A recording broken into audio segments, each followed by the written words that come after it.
Olá, meus queridos, prazer, estamos aqui novamente, de volta, para considerarmos juntos, né? Vamos tentar aqui fazer uma consideração breve, dando continuidade à análise que estávamos fazendo a respeito do livro de Provérbios, capítulo 17. No último vídeo da série Provérbios, um livro de sabedoria, nós consideramos os versículos de 1 a 13 do capítulo 17 do livro de Provérbios. Eu quero lembrar também, é claro, a você, que tem uma playlist, um link da playlist aí na descrição do vídeo, onde você pode acompanhar todas as análises dos capítulos de 1 até o 17, onde nós estamos nesse momento, para poder vindo na sequência dos capítulos, né? Então, o capítulo 17, dos versículos 14 em diante, não vamos, como de costume, não analisamos todos os versículos, porque nós precisaremos de tempos infindáveis, para poder abordar tanto assunto assim. Então a gente vai tentar aqui suprimir a informação, tentar condensar um pouco, de forma mais sucinta, para que nós possamos ter um ganho maior com um tempo menor, tá bom?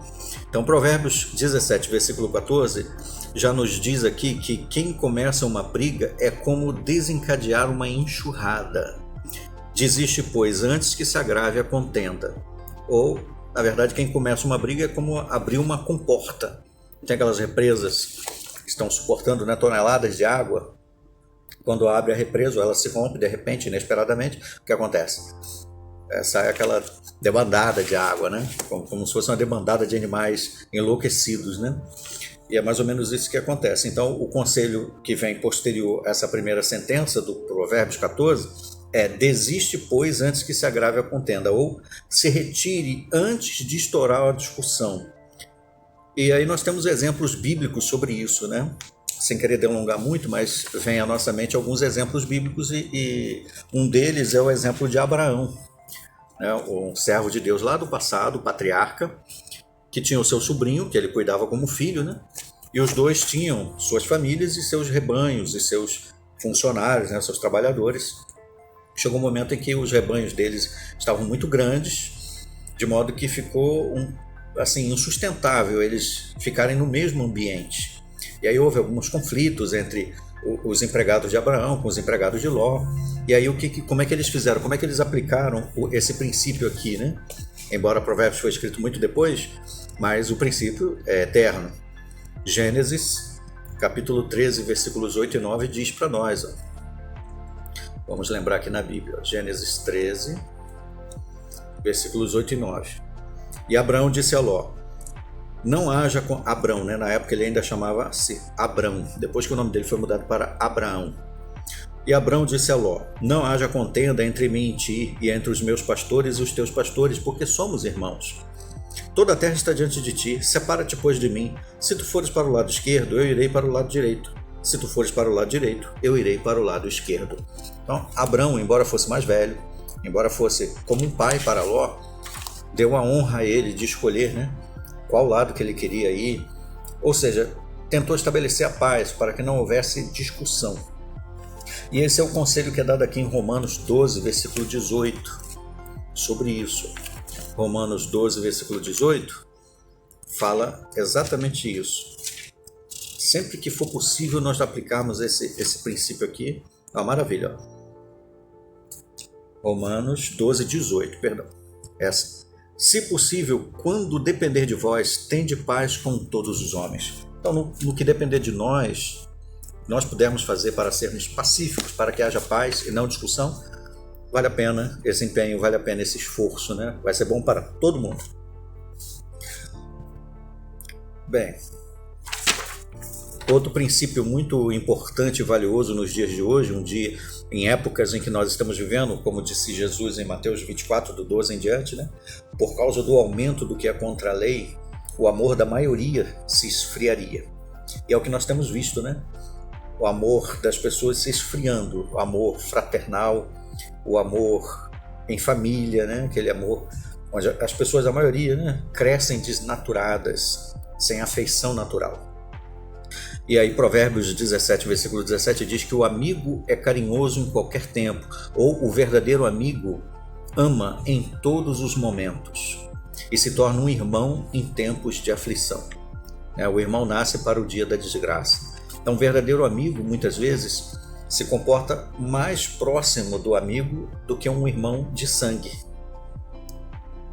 E nós temos que saber dar valor às nossas amizades verdadeiras, né? Valorizar isso, preservá-las, respeitar e honrar aqueles que demonstram ser nossos amigos.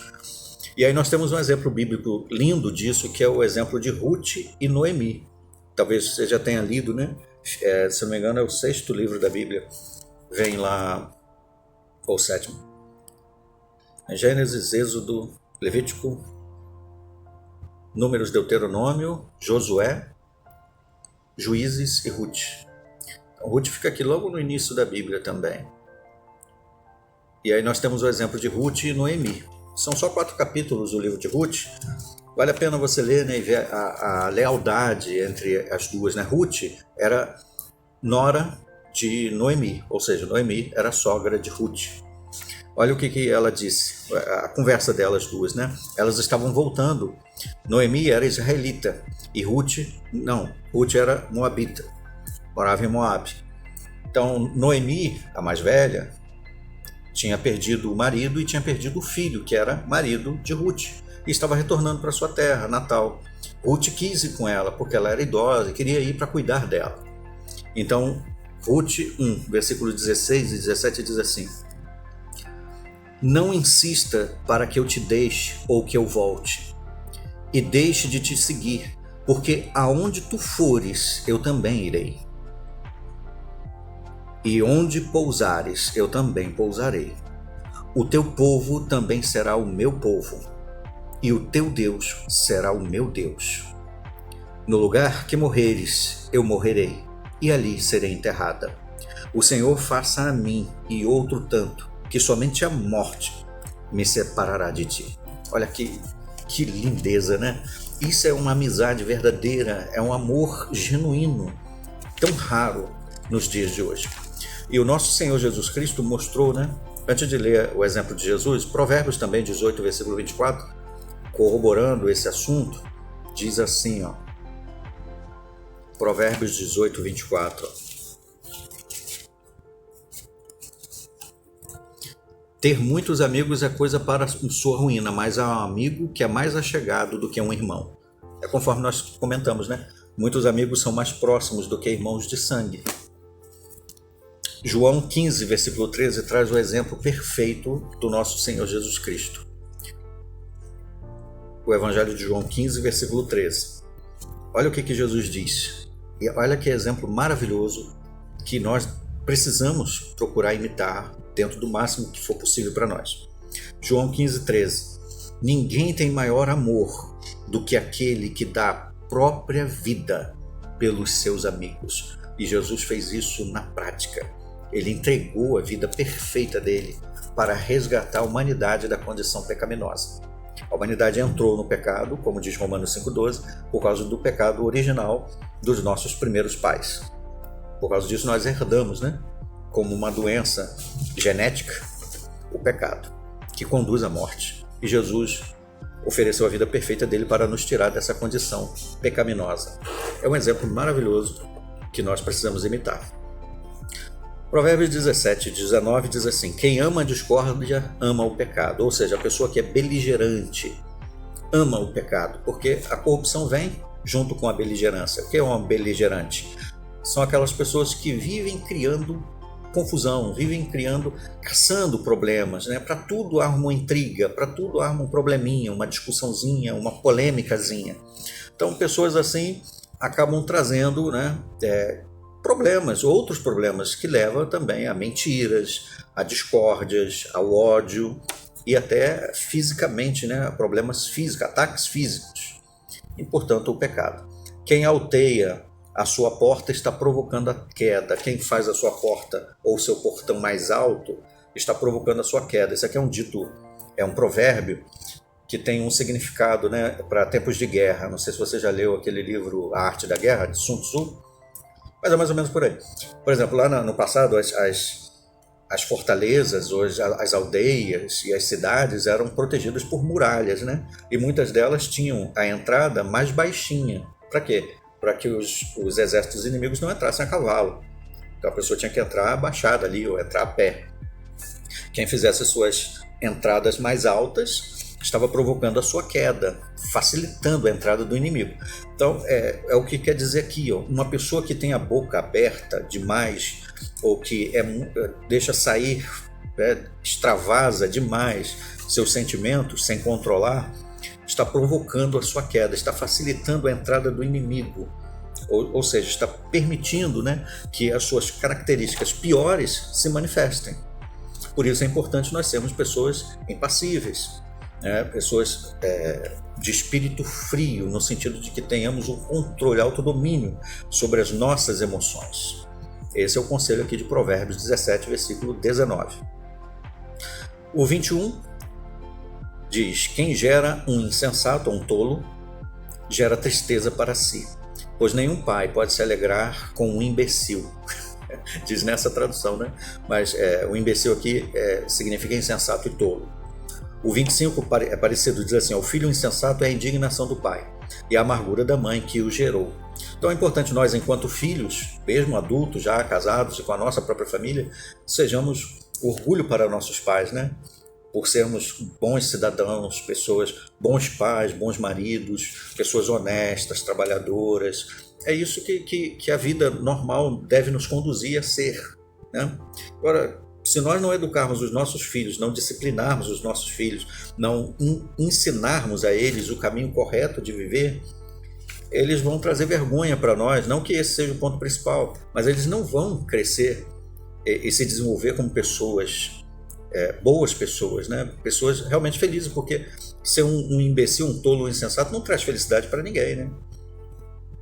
Nem para os pais e nem para o próprio filho. Muito bem. O versículo 26 diz assim: não está certo castigar quem tem razão, ou não é certo punir o justo.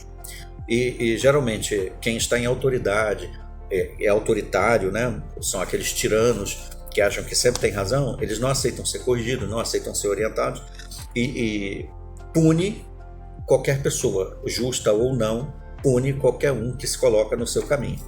Mas o texto que diz que não está correto, não é correto fazer isso. E também não é certo açoitar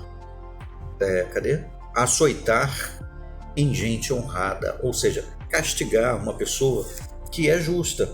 Assim como não seria justo você prender uma pessoa inocente por um crime que ela não cometeu.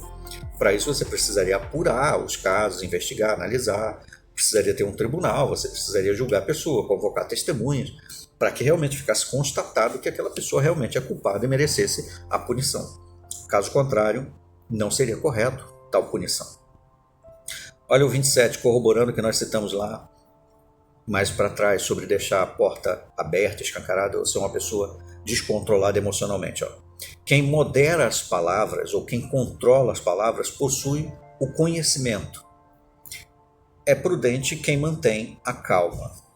Então, uma pessoa que mantém a tranquilidade, mantém a calma, não se abala facilmente com as coisas que estão em volta, é ponderada, observa, calcula, né, prevê mais ou menos qual pode ser o resultado se agir de determinada forma, como pode ser interpretado se ela falar determinadas coisas. Então, é preciso ter moderação nas palavras, controle, autodomínio. E o 28, né, é até engraçado, diz assim: até mesmo um insensato ou um tolo, quando se cala, se passa por sábio. Então, é a beleza de nós sermos ponderados no nosso falar. Até mesmo uma pessoa estúpida, calada, parece que tem sabedoria, né? Aí eu lembro de uma frase que se diz que foi o Roberto Carlos que falou, né? Ele disse que quando tem um grupo de pessoas conversando e uma pessoa está calada, podem ser duas coisas. Ou ela é burra demais, né?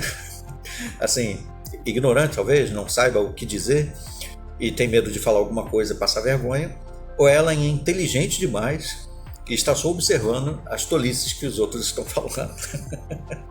Mas é mais ou menos isso, né? Até mesmo um tolo, quando está calado, parece que é sábio, e aquele que fecha os lábios passa por inteligente.